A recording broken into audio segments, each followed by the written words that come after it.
हवेली number 99, एक अधूरी कहानी जो अब ख़त्म नहीं, बस बदलती जा रही है। कहानी की शुरुआत तौफीक, एक कॉलेज स्टूडेंट जो कभी भूत प्रेत पर विश्वास नहीं करता था। समीर उसका सबसे करीबी दोस्त, पर असल में उसके इरादे कुछ और थे। रूबीना समीर की गर्लफ्रेंड और हवेली नंबर 99 की असली वारिस। हवेली नंबर 99 एक पुरानी वीरान जगह है जिसके बारे में कहा जाता है, लोग जाते तो हैं मगर लौटते नहीं। चैलेंज की शुरुआत तौफीक, समीर और रुबीना ने एक ट्रेंडिंग चैलेंज लिया। एक रात हवेली नंबर 99 में बितानी है, बिना डरे, बिना भागे। वो लोग मस्ती कर रहे थे, वीडियो बना रहे थे, सब कुछ कंटेंट के लिए। पर रात के 2:15 पर कुछ बदल गया। एक कमरा और लिखा था, यहाँ सिर्फ वही आए जो सच झेल सके। तौफीक ने दरवाज़ा खोला और अंदर चला गया। समीर ने बाहर से दरवाजे पर ताला लगा दिया। रुबीना ने मुस्कुराते हुए कहा, अब तू भी वही बनेगा जो इस हवेली में 93 सालों से हो रहा है। तौफीक की मौत। उस रात तौफीक को जिंदा जला दिया गया। ना उसकी कोई आवाज़ बाहर आई, ना उसकी कोई लाश मिली। पर समीर और रुबीना बन गए social media stars, ghost challenge winners. लेकिन उसके बाद रुबीना का चेहरा रात होते ही काला पड़ने लगता है। समीर को बार बार सपना आता है, तौफीक जलता हुआ और उसकी एक आवाज़, तौफीक जिंदा नहीं लेकिन वापस ज़रूर आएगा एक दिन। वो दोनों फिर से हवेली में गए। दरवाज़ा खुद ब खुद बंद हो गया। हर तरफ अंधेरा, बस एक आवाज़, अब नंबर तुम्हारा है। तस्बीह की आवाज़, एक चेहरा जिसकी आंखें नहीं थीं, सिर्फ जलते हुए जख्म। हवेली नंबर 99 का नया मालिक मैं हूँ, तौफीक, और अब यहाँ सिर्फ मौत रहती है। आयशा की एंट्री। आयशा एक साइकोलॉजी स्टूडेंट जो हॉन्टेड माइंड डिसऑर्डर्स पर रिसर्च कर रही थी। उसे समीर और रूबीना के वायरल केस के बारे में पता चला। उसके दादा रफ़ीक कभी नूराबाद में रहते थे और पुरानी रूहों के राज जानते थे।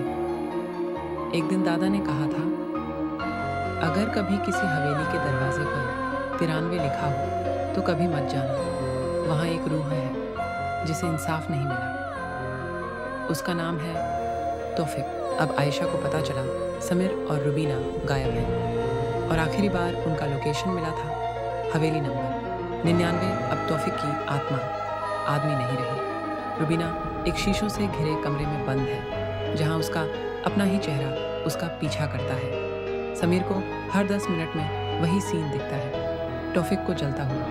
हर बार वो रूह और करीब आ जाती है। तुम दोनों ने मुझे जिंदा जलाया, अब मैं तुम्हारे ज़मीर को हर रोज़ थोड़ा थोड़ा जलाता रहूँगा। आयशा के पास एक पुरानी किताब थी जिसमें आत्माओं को मुक्ति देने का तरीका लिखा था। जब आयशा ने हवेली में कदम रखा, सब कुछ रुक गया। हवा में जलने की बू थी, तस्बीह के मोतियों से ज़मीन ढकी थी। तौफीक की आत्मा सामने आई, लेकिन अब गुस्से से ज़्यादा दर्द उसके चेहरे पर था।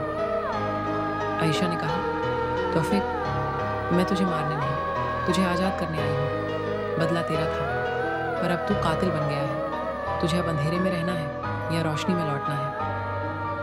अंतिम मोड़ तौफीक के सामने 2 रास्ते थे, रुबीना और समीर को मारकर एक बुरी आत्मा बन जाना, आयशा की मदद से उन्हें माफ कर मुक्ति पाना। हवेली के अंदर आग लगने लगी, रूहें चिल्लाने लगीं। आयशा ने आखिरी दुआ पढ़ी और एक तीखी चीख के बाद सब कुछ शांत हो गया। अगले दिन लोगों ने देखा हवेली नंबर 99 जली हुई थी। अंदर से 3 लोग गायब थे, समीर, रुबीना, आयशा। बस एक तस्बीह मिली जिस पर लिखा था, मैं अब भी यहीं हूँ, पर अब फैसला मेरा नहीं, वक़्त का होगा। अब हवेली नंबर 99 को रिस्ट्रिक्टेड हैंटेड जोन घोषित कर दिया गया है। पर लोग कहते हैं रात 3 बजे वहाँ से एक लड़की की आवाज़ आती है, छोड़ दो इसे। और एक लड़के की चीख, तुम सब पापी हो। फिर नई एंट्री, गुराव तिवारी। गुराव तिवारी भारत के टॉप पैरानॉर्मल इन्वेस्टिगेटर जिसने कई रहस्यमयी केस सुलझाए हैं। उसे आयशा का आखिरी वॉइस नोट मिला, अगर मैं वापस न आऊं तो समझ लेना, तौफीक अब वो नहीं रहा। गुराव ने सबसे पहले आत्माओं को बुलाया नहीं, उन्हें सुना। उसने एक पुरानी रीत निभाई जिसमें सिर्फ शुद्ध मन वाले आत्माओं की आवाज़ सुन सकते हैं। और तब उसके सामने 3 साए आए। तौफीक, पर अब उसके चेहरे पर आधा उजाला था, आधा अंधेरा। आयशा, जो आत्मा जैसी लग रही थी, पर जिंदा है या नहीं ये समझ नहीं आया। एक नई आत्मा, न रुबीना न समीर, कोई और था जिसका बदला अभी बाकी था। गौरव तिवारी ने ध्यान से सुना और एक सच्चाई सामने आई। आयशा तौफीक को बचा नहीं पाई थी। तौफीक ने रुबीना और समीर को मार डाला था, लेकिन तब तक वो खुद भी एक बुरी आत्मा बन चुका था। आयशा की आत्मा अब हवेली में कैद थी, मगर वो आज भी तौफीक को रोशनी में लाने की कोशिश कर रही थी। अब तौफीक के सामने एक चुनाव था, या तो आयशा की आत्मा के साथ मिलकर अपने अतीत को छोड़ दे और बाकी आत्माओं को भी मुक्ति दे दे, या फिर अपने बदले की आग को पूरी दुनिया में फैला दे, जहां हर धोखेबाज इंसान उसका शिकार बने। गौरव तिवारी ने कहा, तौफीक, तू बुरा नहीं था, तू वो था जो आत्माओं को शांति देता था। लेकिन अगर तू ये रास्ता नहीं छोड़ेगा तो तू भी उन्हीं लोगों जैसा बन जाएगा जिन्होंने तुझे जलाया था। तौफीक ने अपनी आंखें बंद की, जमीन से तस्बीह उठाई और कहा, गौरव, एक आत्मा को शांति तब मिलती है जब दुनिया उसका सच याद रखे। मैं जा रहा हूँ, लेकिन अगर इस दुनिया ने फिर किसी आत्मा से धोखा किया तो मैं लौटाऊंगा। एक तेज रोशनी हुई। तौफीक, आयशा और रुबीना की आत्माएं एक साथ रोशनी में विलीन हो गई, पर समीर की आत्मा अब भी भटक रही है। न उसने अपनी गलती मानी, न माफी मांगी। गौरव ने अपनी डायरी में लिखा, आत्माओं को सिर्फ मुक्ति नहीं चाहिए होती, कुछ आत्माओं को इंसानों से भी ज्यादा इंसाफ चाहिए होता है।